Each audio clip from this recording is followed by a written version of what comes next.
across the vast Northwest. Today, we've got a special beer from Seas Brewing. We have the 2019 edition of Flanders Style Red Sour, which is also a vintage ale, and it clocks in at 7%. So let's see. It's got the fancy wax. Yeah, it's all waxy and shit. Oh, and Seas Brewing is over in Tacoma, Washington. Yeah. We've been to their brewery a couple times. It's nice. It's open. It's a fun venue. Hopefully, after COVID, they can get back to some of the events that they used to do up there. The wax is a little thick for... There we go. The wax is a little thick for the bottle opener. Oh, God. Oh, wow. Well, we're just going to kick off the pouring. That was quick. It's got some active yeast in it, apparently. Oh, God. Wow. Is it still foaming? It was a little bit, but not too bad. Okay. There we go. There we go. That's a proper red.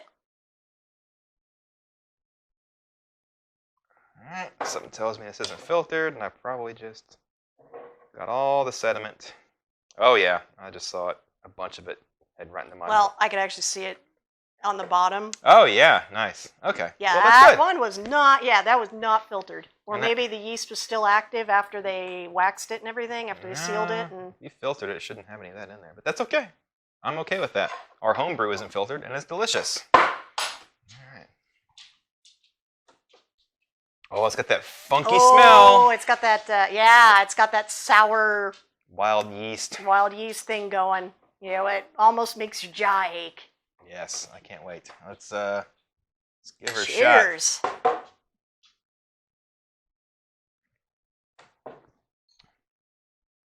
Ooh. That is interesting. That is complex. There's a lot of layers. There's a lot of stuff going on with this. I forgot. This is also aged in Bordeaux barrels. So... That's where I was getting. I was about to say I'm almost not quite tannins, but I was getting a bit of a red wine thing going. There's some synchronicities between this and one of our Vintage favorites. Monk. Yeah, one of our favorites from Adelbert's. Down in Austin, Texas. Yeah, this is a vintage ale, vintage monk. You know, it's barrel aged. It's delicious. It's fantastic. This is a solid brew, folks. I mean, give me another taste. I think I know what my rating's going to be. And this is a sipper. You will not want. We'll chug for viewing's sake, but yeah, I think this is not a chugger. I think this is like $12 or $13. So yeah. Yeah. That is really neat. Yeah, neat. That's a terrible. I gotta work on my descriptions. Anyway, it's neato, bandito. It is so layered because when you first try it, the sourness kind of does get you right up front. It's very much there, that sour note. But then it has this really neat transition into where the barrel age starts to come out, and it mellows out, and you get this. It has this incredibly, surprisingly, very smooth finish for this type of barrel age, and especially at the 7%. I'd give it a 4.5. 4.25. Close enough. It's damn good. It's tasty. It's damn, yeah. This is a very, very good brew. You will be happy. You will enjoy it. You know, it's quite tasty. Well, let's see what it's like with chuggability. Chuggability.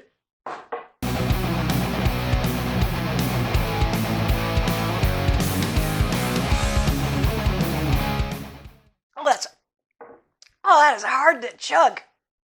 Yeah, Hi. Well, we have the carbonation of it. The carbonation is kind of stingy on the throat. So yeah. And that sourness, as you continue to drink, gets more intense. Yeah. It's hard to chug. High lemon. But it's still really good. But it is delicious. I would recommend giving this a try. I mean, it's not a cheap. Yeah, it's not a cheap. Little. How many ounces is this? Maybe 16. Yeah, it's not cheap for what it is. It's not a cheap beer, but it's not supposed to be. This is This is what craft beer is supposed to be. It's what you would drink at an elegant dinner party. Oh, put the pinkies up. Yes, or a fucking badass bottle share. Yeah, there you go. Yeah. Well, thank you for joining us on this episode of Brew Trekking. Please like, share, subscribe. Check out our website up here, our social media over here, and yeah. See you next time.